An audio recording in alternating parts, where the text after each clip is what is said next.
जागृती sugar कारखान्यामुळे शेतकऱ्यांची आर्थिक प्रगती, सहकार मंत्री बाबासाहेब पाटील यांचे प्रतिपादन। जागृती शुगर ऊस उत्पादक शेतकऱ्यांना 3151 भाव देणार, माजी मंत्री संस्थापक अध्यक्ष दिलीपराव देशमुख यांची घोषणा। सहकारातून आर्थिक समृद्धी साधणारे सहकार महर्षी दिलीपराव देशमुख हे दूरदृष्टी नेते असून या दूरदृष्टीतून जिल्ह्यात 20,000 कुटुंबांना आर्थिक क्रांती मिळालेली आहे। लोकनेते माजी मुख्यमंत्री विलासराव देशमुख यांनी राज्यात सहकार चळवळीची क्रांती घडविली। त्यांचे बंधू सहकार महर्षी दिलीपराव देशमुख यांनी त्यांचे हे स्वप्न पूर्णत्वास नेण्यासाठी प्रयत्न केले असून त्यांच्या दूरदृष्टीतून जागृती शुगर कारखाना गेली 14 वर्षापासून दिमागदारपणे सुरू आहे। या सहकारी साखर कारखान्यामुळे या भागातील शेतकऱ्यांची आर्थिक प्रगती झाली असून एक आदर्श कारखाना म्हणून जागृती शुगरने नावलौकिक मिळवला आहे। दिलीपरावजी सोबत गेली 40 वर्षे कार्यरत असून शेतकऱ्यांच्या विकासासाठी आम्ही एकत्र काम केले। त्यांचे सतत मार्गदर्शन, त्यांच्या सोबतीला राहून कार्य करत गेल्याने मी राज्याचा सहकार मंत्री होऊ शकलो।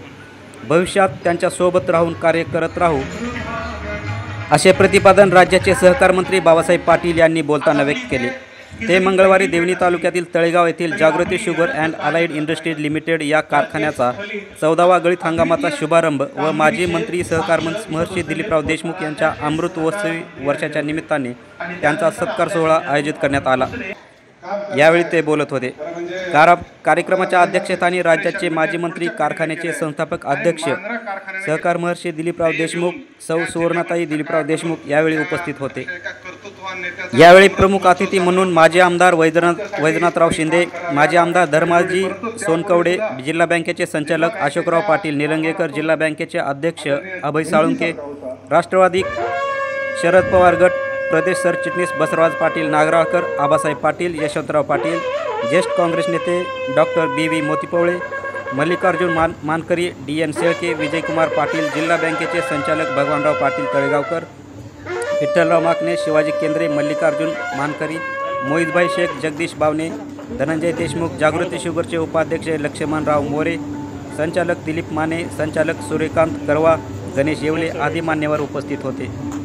मांजरा परिवारातील जागृती शुगरने नेहमी शेतकऱ्यांच्या मदतीला धावून अधिक दर देण्याचा प्रयत्न केला। गेल्या 13 वर्षात FRP-पेक्षा 70 कोटी अधिक रक्कम शेतकऱ्यांना देण्याचा प्रयत्न केला असून सुरुवातीला जागृतीचा गाळपाचा प्रवास 10 लक्ष टनापासून सुरू झालेला आज 70 लक्ष टनापर्यंत पोहोचलेला आहे, असे सांगून ग्रॅन्युअल्स खत निर्मिती, 32 मेगावॅट सोलार प्रकल्प यावर काम सुरू आहे। कारखाना भविष्यात सल्फर विरहित साखर निर्मित करणार असल्याचे सांगून चालू गळीत हंगामात 3151 प्रति मेट्रिक टन उसाला भाव देण्याची घोषणा माजी मंत्री सहकार महर्षी दिलीपराव देशमुख यांनी केली। यावेळी कार्यक्रमाचे प्रास्ताविक कारखान्याचे उपाध्यक्ष लक्ष्मण मोरे यांनी करत गेल्या 13 वर्षात कारखान्याने सुमारे 60 ते 62 लाख मेट्रिक टन ऊस गाळप करून शेतकऱ्यांना तब्बल 15 कोटी रुपये पेमेंट दिले। सहकार महर्षी दिलीपराव देशमुख यांच्या दूरदृष्टीतून परिसरातील धरणामुळे शेतीत हरित क्रांती झाली असून ऊस उत्पादक शेतकऱ्यांची संख्या मोठ्या प्रमाणात वाढली आहे, असे यावेळी त्यांनी सांगितले। 75व्या अमृत महोत्सवी वर्षानिमित्त सहकार महर्षी दिलीपराव देशमुख यांचा जागृती सहकारी साखर कारखान्याच्या वतीने शेतकरी, कामगार व वाहतूकदार आणि मान्यवरांच्या हस्ते गौरव करण्यात आला। कार्यक्रमास जिल्हा बँकेचे माजी अध्यक्ष संतोष देशमुख, जिल्हा बँकेचे उपाध्यक्ष प्रमोद जाधव, मारुती महाराज साखर कारखान्याचे अध्यक्ष श्याम भोसले, रेनाक सहकारी साखर कारखान्याचे अध्यक्ष अनंतराव देशमुख, 21 शुगरचे उपाध्यक्ष विजय देशमुख प्रवीण पाटील, सचिन पाटील, दिलीप पाटील नागराळकर, राजकुमार पाटील, व्यंकटराव बिराजदार, मारुती पांडे, जिल्हा बँकेचे कार्यकारी संचालक हनुमंत जाधव, कल्याण पाटील, हरिराम कुलकर्णी, उदयसिंग देशमुख, बबन देशमुख, संभाजी सूळ, अजित माने, डॉक्टर अरविंद भातांबरे, संभाजी रेड्डी, धनराज चिद्रे, गोविंदराव भोपनीकर, राम पाटील यांच्यासह मांजरा परिवारातील संस्थाचे पदाधिकारी, ऊस उत्पादक शेतकरी सभासद मोठ्या संख्येने उपस्थित होते। या कार्यक्रमाचे आभार प्रदर्शन जनरल मॅनेजर गणेश येवले यांनी मानले। मी सोनेराव गायकवाड, सह्याद्री न्यूजसाठी लातूर। सहकारी चळवळ एक स्वप्न बघितलं आणि ते पूर्णत्वास नेण्यासाठी आदरणीय साहेबांनी त्यांना मदत केली आणि त्याचाच भाग म्हणून आज आपण जागृती शुगर इतिहासामध्ये आपल्या सहकार क्षेत्रातील अत्यंत अभिमानाचा क्षण आहे। एकीकडे 14व्या गळीत हंगामात आपण शुभारंभ करत आहोत, म्हणजे 14 वर्षाची सततची प्रगती, सातत्य आणि शेतकऱ्याच्या विश्वासाची साखळी आज अधिक बळकट होत आहे। 1 वर्ष नाही 2 वर्ष झालं प्रभू रामचंद्राला देखील वनवास भोगावा लागला. परंतु या ठिकाणी कारखाना सुरुवात केला. भगवान पाटलांनी सांगितलं हा दुष्काळी भाग होता, पण त्यांनी नियोजन केलं होतं, या जिल्ह्याचं नियोजन केलं होतं की सहकार चळवळीमध्ये लातूर जिल्हा अग्रेसर असला पाहिजे आणि त्याच्यातला हा पॉइंट त्याने काढला आणि त्याच्यामुळे आपल्या सगळ्यांच्या सहकार्यामुळं आज या ठिकाणी जागृती कारखाना होता. काही गोष्टी तुम्हाला माहिती असं म्हणत नाही मी. ज्यावेळेस कारखान्याचं लायसन भेटलं त्याच्यानंतर त्यांच्याकडे अनेक बँकवाले आले होते. मग ते त्यांच्यामध्ये व्याज दर कमी सांगत होते. मग जिल्हा बँकेकडची परिस्थिती चांगली होती. मग आम्ही साहेबांना विनंती केली, साहेब आपण माजरा कारखान्याला उभा करण्यासाठी जिल्हा बँकेने भाग भांडवला पैसे दिले, सभासद केला. आज आपली ऐपत चांगली झाली, आपलं क्रेडिट बाजारात निर्माण झालंय. जरूर ते 2% कमी करत असतील व्याजामध्ये, पण आपण जिल्हा बँक म्हणून आम्ही काही कमी करू तुमच्या परवानगीनं. पण माझा आग्रह होता की आम्हालाही चांगले कस्टमर पाहिजे आणि आपण बी आमच्याकडून कर्ज घ्यावं. हे किती काही जणांना माहिती नाही. काही लोक बोलतात हे जिल्हा बँक होती, हेनीच घेतले, स्वतःसाठीच घेतलं. कुणाला काय बोलायचे ते बोलू द्या, परंतु माहिती घेऊन काही बोललं पाहिजे असं मला. आज जिल्हा बँकेची प्रगती जी आपल्याला दिसते ते आपण कारखान्याला कर्ज येतो म्हणून आपल्याला त्यात सगळ्यात मोठा सिंहात आला. आमच्या सभासदांनी तर खूप सहकार्य केलं. आम्ही सांगितलं त्यावेळेस आम्हाला सहकार्य केलं. दुष्काळ जरी पडला तरी बँक नंबर 1 आल्यामध्ये एक चांगल्या प्रकारचं नियोजन केलं, मेळावे घेतले आणि म्हणून आज जागृतीसारखा कारखाना. कोणतरी सांगितलं असतं की तीर्थक्षेत्र आहे, मंदिर आहे. आपल्याला आध्यात्मिक मंदिर मनाला शांती देत आहे, ते काही कमी नाही. पण त्याचबरोबर ज्या जागृतीचं नाव ठेवलंय त्या पद्धतीनं याही भागामध्ये एक जागृत करण्याचं आत्म्याचं मंदिर या ठिकाणी उभा केलं म्हटलं तर चुकीचं ठरणार. दुसरीकडे आपल्या सहकार क्षेत्रातील मार्गदर्शक व्यक्तिमत्व, दूरदृष्टीचं नेतृत्व असणारे दिलीपराव देशमुख साहेबांचा अमृत महोत्सव. दिलीपराव साहेब आयुष्य म्हणजे सहकार्याच्या विचाराचा प्रवास आहे. मला त्यांचे लाभलेलं मार्गदर्शन आणि सहवास मला स्वतःला घडवण्यात मोलाचा वाटा झालेला आहे. कदाचित जर मी बँकेत डायरेक्टर झालो नसतो, फार तर कुठला तरी चांगला शेतकरी म्हणून माझं लवलौकिक झाला असतं. परंतु म्हणतात ना आपण संगतीचा गुण परिणाम काय होत आहे. त्यांच्या संगतीमुळे बाबासाहेब पाटील सहकार मंत्री झाला, त्याचं उत्तम उदाहरण नाही आहे. त्यांच्या सोबत राहिलो नसतो तर माझी शिस्त बिघडली असती. परंतु त्यांच्या संग राहिल्यामुळे अनेक संध्या भेटल्या, विद्यापीठात भेटल्या, बँकेत भेटली, जिल्हा परिषद मध्ये एकमेकांनी काम करायचा प्रयत्न केला आणि त्यांनी मात्र सतत मला मोठेपणा दिला, सहकार्य दिलं, आदर दिला. म्हणून आम्हाला या ठिकाणी आतापर्यंत काम करतात. त्यांचा सत्कार करणे एवढी माझी पात्रता नाही की नाही, परंतु एक सहकार मंत्री म्हणून मला बोलवलं. हा त्याचा बहुमान नाही, तर हा बहुमान बाबासाहेब पाटलाचा असं त्या ठिकाणी म्हणतो.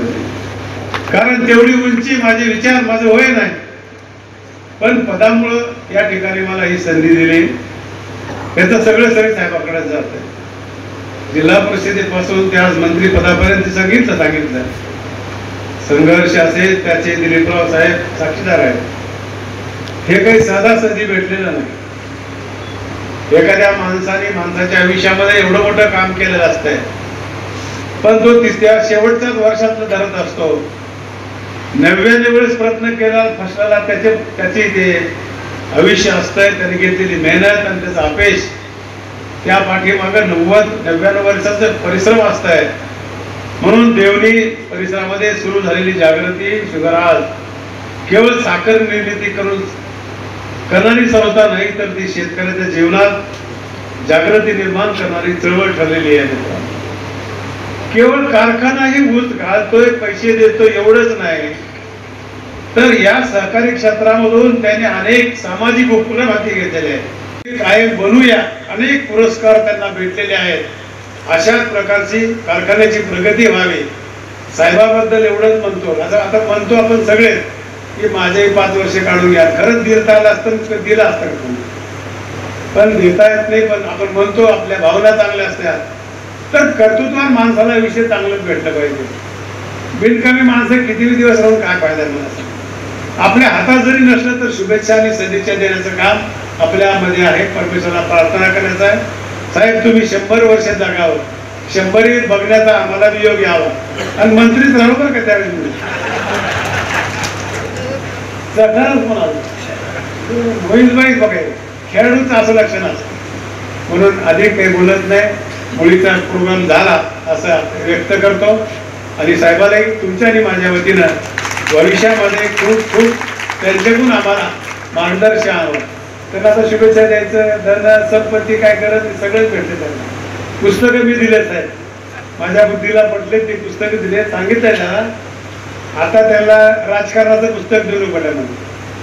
म्हणून तुकडोजी महाराजांचं एक पुस्तक दिलंय, फिलॉसॉफीचं पुस्तक दिलंय, जे आम्हाला आता तुम्ही आशीर्वाद देत राहा आणि त्या आशीर्वादाला आम्ही पुढे काम करत राहावं, त्याच्यामधून आम्हाला ऊर्जा मिळावं. अशा प्रकारची सुदाम्याने तुम्हाला एक भेट दिली समजून त्याचं वाचन करून आम्हाला आशीर्वाद द्यावा अशी अपेक्षा व्यक्त करतो. आणि त्यांच्याबद्दल जे आता लेख लिहिला ते वाचला. सन्माननीय यशवंतरावजी पाटील शकलो या सगळ्या कामाचे केवळ तुम्ही साक्षीदार आहात असं नव्हे, तर तुम्ही सुद्धा त्याच्यामध्ये सहभागी आहात.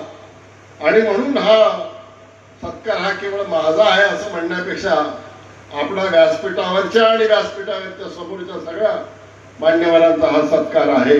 ही एक प्रेरणा आहे, एक ऊर्जा आहे. माणूस काम करतो, रात्रंदिवस कामामध्ये राहतो, कधी कधी काम करण्याचं सुद्धा एक धून असते माणसाची. आणि हे सगळं करत असताना तुम्ही सगळे कुठल्या ना कुठल्या बाबतीमध्ये कुठल्या ना कुठल्या रूपामध्ये माझे सहकारी होता. तुम्ही सुद्धा या माझ्या कामामध्ये ज्याला आपण म्हणतो ना हिंदीमध्ये की हात बटाना, त्याच्यामध्ये सहभागी प्रत्यक्ष फिजिकली होणं, मेंटली होणं, इमोशनली होणं. आणि म्हणून हा प्रवास माझा एकट्याचा नाही आहे. जरूर या सगळ्या कामामध्ये आई वडिलांचे आशीर्वाद असतात, पूर्वजांचे आशीर्वाद असतात, कुटुंबियांची साथ असते, संतांचे आशीर्वाद असतात. त्या कारखान्याच्या अनेक वैशिष्ट्यापैकी एक आणखीन एक वैशिष्ट्य आहे की याचं भूमिपूजन जेव्हा झालं तर श्री श्री 1008 डॉक्टर चंद्रशेखर स्वामी स्वतः प्रत्यक्ष या आशीर्वाद देण्यासाठी या ठिकाणी त्यावेळेस उपस्थित होते. गहिनीनाथ महाराज त्या ठिकाणी उपस्थित होते. भविष्यातल्या त्या सगळ्या कार्यक्रमाच्या नंतर मध्ये मग अनेक मान्यवर निलंगेकर साहेब असतील काम सुरू करत असो किंवा बॉयलरचं पूजन होत असेल, तर खऱ्या अर्थानं या भागातल्या शेतकरी आणि इथं काम करणारे जे काही लोक असतील, कामगार असतील, शेतमजूर असतील किंवा तोडणी वाहतूक करणारे आमचे ठेकेदार असतील, त्यांच्या घरातली चूल पेटण्याचं काम या माध्यमातून आजच्या याच्यात होत आहे. आमचे सहकारी सन्माननीय बाबासाहेब पाटील हे राज्याचे सहकार मंत्री म्हणून धुरा सांभाळत आहेत. आम्हाला सगळ्यांनाच असं वाटतं की आम्ही सहकार मंत्री झालो की काय. बहुतेक लोक याच्यामध्ये खुश आहेत. काही लोकांना असं वाटतं की ह्याच्याबरोबर तुमच्याकडे एखादं BNCचं खातं, एखादं इरिगेशनचं जर खातं त्याला जोडून आलं तर अधिक लाभ हे लोकांना होईल. पण आता त्याची चिंता डायरेक्ट खातं असण्याची मानेसाहेब गरज नाही.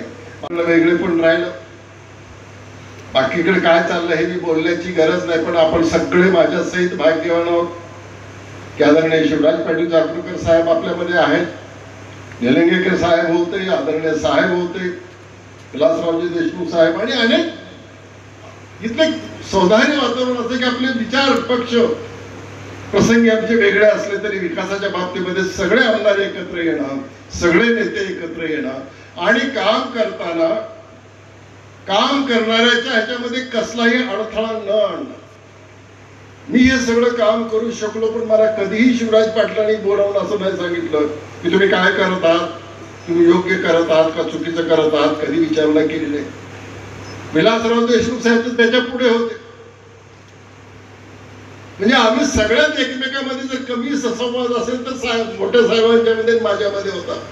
पण मोठ्या साहेबांना काय कशा पद्धतीचा विकास अपेक्षित आहे कशा पद्धतीचं नियोजन अपेक्षित आहे हे मला परिपूर्ण माहिती होतं आणि माझ्या काम करण्याच्या टीम वर्कवरती त्यांचा पूर्ण विश्वास होता आणि म्हणून ते फोन करून निरोप द्यायचे की असा कार्यक्रम घ्यायचा आहे, अशा प्रकारचा महोत्सव करायचा आपल्याला रोपे महोत्सव आठवत असेल, जिल्ह्याचा रोपे महोत्सव आपण साजरा केला. त्यांनी फक्त एकदा बोलावून सांगितलं. आम्ही म्हणलं पाहुणे कोण येणार आहेत, एखादा केंद्रीय मंत्री वगैरे बोलवतील असं म्हटलं. साहेब म्हणाले आता सगळे येऊन झालेले आहेत, आता राष्ट्रपती मॅडमला फक्त बोलवायचं राहिलंय आणि म्हणून पहिल्यांदा राष्ट्रपती म्हणून येण्याचा मान तेव्हाच्या आणि प्रतिभाताई पाटील यांना महामहिम यांना तो लाभलेला आणि म्हणून असं सगळं काम या जिल्ह्यात हे काम सगळं सांभाळण्याची जबाबदारी आहे ही तुमची आमची आणि व्यासपीठावरच्या मान्यवरांची राहिलेली. अशाच पद्धतीचा विकास किंबहुना ह्या आणखीन कशा प्रकारची त्याच्यामध्ये गतिमानता आणता येईल हे काम करणं गरजेचं आहे. शेवटी राजकारण जे असतं त्याच्यामध्ये पक्षीय राजकारणापेक्षा सुद्धा अंतिम हेतू हा विकास हा असला पाहिजे, वेलफेअर ऑफ द पीपल. म्हणजे लोकांचं कल्याण कशामध्ये आहे, त्या शेतकरी असेल तर त्याला पाणी द्यावं लागेल, त्याच्या पिकाला खत योग्य दरात द्यावा लागेल आणि म्हणून आपली लातूर जिल्हा मध्यवर्ती बँकेच्या माध्यमातून जिल्हा विकल्प वृक्ष म्हणतो. आता कुठल्याही क्षेत्रामध्ये योजना शिल्लक नाही आणि मग आमचं कधीतरी व्यासपीठावरून सांगणं असतं की तुम्ही शेतकरी आहात, तुमच्याकडे पैसा आहे का नाही याचा विचार करू नका, फक्त तुम्ही स्वप्न बघा की माझ्या मुलाला डॉक्टर करायचंय, माझ्या मुलाला इंजिनियर करायचंय, अडचणीत असाल माझ्या मुलीचं लग्न आहे आणि बँकेत येऊन बेटा तुमची अडचण त्या ठिकाणी दूर केली जाईल. अशा पद्धतीनं समाज विकसनशील कसा होईल, तो पुढे कसा होईल आणि याच्याही पेक्षा शांतता कशी राहील. आमच्यामध्ये जर शांतता असेल तर तुमच्यामध्ये शांतता राहते. बाहेरच्या जिल्ह्याच्या नेत्यामध्येच अशांतता आहे, मग कार्यकर्त्यामध्ये शांतता कुठून येईल आणि मग कार्यकर्त्यामध्ये जर शांतता नसेल तर जनतेमध्ये सुद्धा शांतता कुठून असेल आणि म्हणून हे वरून येतं सगळं. ही परंपरा हे वेगळेपण राहता या कारखान्याच्या ज्या कामासाठी एवढ्या वेळा आपण बसलोय, आपण तिकडे गेलो तर एखाद्या घोषणा आपल्या कानावर घ्यायची नाही म्हणून मी आता भाषण वाढवत नाही. मी या सगळ्यांना धन्यवाद देतो. चादरीच्या टप्प्यावर येत असताना आणि पाठीमागं वळून बघत असताना फार वाईट वाटावं असं नाही, बरं वाटावं असंच आहे. आता राहिलं सुद्धा असं बरं वाटण्यासारखं आणि चांगलं वाटण्यासारखं आयुष्य ईश्वराने आपल्याला दिलं. 100 वगैरे वर्ष जगण्यामध्ये माझा तरी विश्वास नाही. आपला जोपर्यंत समाजाला उपयोग होतो तेच खरं आयुष्य. पुढचं मग ठीक आहे, ते डॉक्टरचं आयुष्य असतं, त्याच्यामध्ये पब्लिकसाठी त्याचा काही उपयोग होत नाही, पण करत राहायचं. आमच्या समोर अनेक आदर्श आपल्या समोर आहेत, हे काम आपण त्याच्यामध्ये करत राहू. आपल्याला सगळ्या वक्त्यांनी सांगितलेलं आहे की कशा पद्धतीनं आता या कारखान्यामध्ये फारसं काही आणखीन वाढवण्यासारखं सध्या तरी काही नाही. त्या माध्यमातून CGP तयार करतो आहोत आपण, पोटॅशच्या माध्यमातून ग्रॅन्युल्स खत पण आता यावर्षीपासून बाहेर पडेल आणि काही माध्यमातून त्याला व्हॅल्यू ॲडिशन म्हणतो की आपण एक फक्त ऊस म्हणून पीक या एनर्जी पीक या ठिकाणी दिल्याच्या नंतर त्याच्यापासून केवळ साखर करून आपण थांबत नाही तर त्याचे उपपदार्थ सुद्धा सगळे करतो, ज्याचं उद्घाटन या देशाचे सहकार मंत्र्यांनी आता कोल्ह्यांच्या कारखान्यावरती जाऊन केलं. ते चांगलं झालं, सगळं केलं, पण त्याच्या आधीच आपण सप्लाय सुद्धा सुरू केलेला आहे आणि आपला CNBचा कारखाना आणि त्याचा सप्लाय आणि त्याची बिलं सुद्धा आपल्या खात्यावरती पडलेली आहेत. या कारखान्याच्या माध्यमातून जवळपास 32 मेगावॅटचं सोलरचं सुद्धा काम काही गोष्टी सुरू झाल्यात, पावसामुळे काही थांबल्यात आणि आणखीन ॲडिशनल एक 8 मेगावॅट असं 40 मेगावॅटचं सुद्धा सोलरचं युनिट आपण त्याच्यामध्ये सुरुवात केलेली आहे.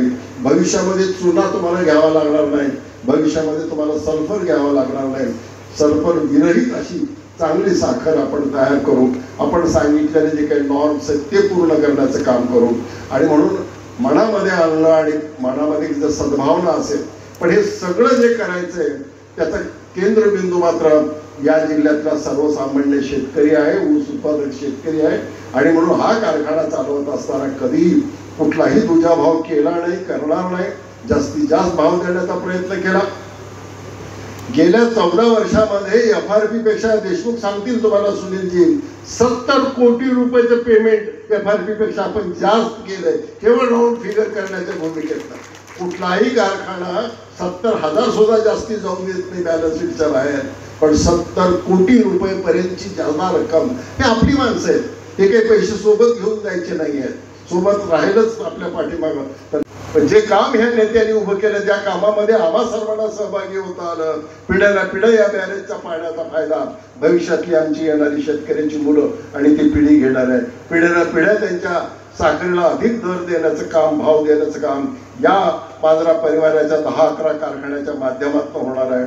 पिढ्याला पिढं जे ज्या बँकेला आम्ही शिस्त लावली की उद्या येणारी जी काही पिढी तिथे चेअरमन जे भविष्यामध्ये असतील, संचालक असतील, त्यांनी नुसतं मागचं प्रोसिडिंग काढून वाचायचं आणि काम चालू करायचं, या पद्धतीने जरी केलं तरी शेतकऱ्याला चांगला फायदा देण्याचं काम त्या माध्यमातून होणार आहे. शेवटी आर्थिक क्षमता आपल्याला निर्माण करायची, शैक्षणिक समता निर्माण करायचे, बंधुभाव आम्हाला टिकून ठेवायचा आहे आणि सातत्यानं समाजाचं भलं झालं पाहिजे, त्यांचं जगणं हे अधिक सोपं सुलभ झालं पाहिजे. तुमच्या खांद्यावर जे काही संसाराचं जुवाचं ओझं आहे ते ओझं हलका करण्याचं काम आम्हाला करायचं आलं पाहिजे. या सगळ्या कामासाठी आम्ही आहोत. शेवटी शिक्षण म्हणजे काय असतं? प्रश्न सोपा करणं, जगणं सोपं करणं, बोलणं सोपं करणं, वागणं सहज करणं, याचा अर्थ आहे शिक्षण. ज्ञान म्हणजे काय आहे की हे सगळं तुम्हाला अप्लाय करता आलं पाहिजे. किती पाठांतर आहे त्याला महत्वाचं नाही आहे, ते अंगीकारता कसं येईल, ते आपल्या वागण्यातून इतरांना कसं आदर्श म्हणून समोर ठेवता येईल, ह्या एवढं सगळं करायचं आहे. आणि म्हणून या सगळ्या भूमिकेतनं आपण काम करत आलो आणि म्हणून इथपर्यंत पोहोचलेले आहोत. मी आपल्याला या पुढच्या हंगामाबद्दल मी बोलताना विसरून जाईल आणि म्हणून आता मागची आहे 75 तुम्ही 150 आणि म्हणून या रकमेमध्ये 150 रुपयाची जवळपास वाढ करून 3150 रुपये किंवा 3151 रुपये आपल्याला भाव देण्याचं काम करू. हा किमान भाव असेल, ह्याच्या खाली येणार नाही. पण आपल्या ऊसामध्ये जर साखर आणि रिकव्हरी जास्त असेल तर याच्यामध्ये वाढ सुद्धा होऊ शकते. अर्थात अजून गाळपाला सुरू झाला नसल्यामुळं नेमकं ऊसाचा रिकव्हरीचा काय ट्रेंड आहे हे आपल्याला आज सांगता येत नाही. पाऊस जास्त झाला म्हणजे रिकव्हरी वाढतेच असं कधी कधी होत नाही. एका मर्यादेपर्यंत पाऊस पाहिजे, पण अधिक पाऊस झाला तर त्या ऊसाची सुद्धा उपासमार पाण्यामध्ये होत असते मुळ्या पाण्यामध्ये राहिल्यानंतर. पण आमचा हा प्रयत्न राहिला ना, आम्ही जी काही घोषणा केली आजपर्यंत जे काही बोललो ते सगळं पाळण्याचा प्रयत्न केलेला आहे. आणि म्हणून ह्याच्यामध्ये कसलाही बदल भविष्यामध्ये होणार नाही. आणि म्हणून परिवाराच्या कारखाने हे जवळपास सारख्या दराने आपल्याला ऊसाचा दर देतील. एवढे तुम्ही समाधानी राहिलं पाहिजे, तुमच्या प्रपंचाचं ओझं कमी झालं पाहिजे आणि आनंदाने तुम्हाला, आम्ही लातूरचे नागरिक आहोत, जागृतीचे सभासद आहोत, हे पाहुण्या रावळ्याला जेव्हा सोयरीकीला जाल, जेव्हा लग्नाला जाल, तेव्हा आवर्जून त्यांना सांगता आलं पाहिजे. तुमच्या कपड्यावरनं, तुमच्या चेहऱ्याच्या समाधानावरनं त्यांनी पाहुण्याने अंदाज मारला पाहिजे. बहुतेक पाहुणे मांजरा परिवाराचे सभासद दिसताना म्हणजे हे कॉलर काट करून तुम्हाला जगता आलं पाहिजे. तुमच्या चेहऱ्यावरचं समाधान आणि हे बघायचं आम्हाला. आणि हे समाधान तुम्हाला बोलून होत नाही हे माहिती आहे. खात्यावर पैसे असले तरच झोप शांती येते. हे सगळं होईल अशा प्रकारची मी या ठिकाणी ईश्वरचरणी प्रार्थना करतो. आणि या सगळ्या ईश्वरी कृपेबद्दल, या सगळा प्रवास सुखकर झाल्याबद्दल, ज्या ज्या मित्रांनी, ज्या ज्या सहकार्याने या सगळ्या वाटचालीमध्ये साथ दिली त्यांची या निमित्तानं मी मनापासून आभार मानतो. अर्धांगिनीचे तर आभार मानलेलेच आहेत. आणि आता तुम्ही सुद्धा, बाबासाहेब म्हणले की त्यांच्यानंतर जर कोण जवळच असेल तर मी आहे म्हणून सांगितलं. माझ्या वहिनींच्या नंतर जर कोण जवळच असेल, आणि हे अगदी बरोबर आहे, सांगण्याचं तात्पर्य अगदी बरोबर आहे. तेव्हा आपण सगळे मिळून या जिल्ह्याला पुढे घेऊन जाऊया एवढंच या निमित्तानं सांगतो. आपण सगळेजण आलात, मोठ्या संख्येने या सगळ्या कार्यक्रमामध्ये उपस्थित झाला. आणि श्री लक्ष्मण मोरे, दिलीपजी माने, कर्माजी, येवलेजी, त्याचे सगळे सहकारी आहे.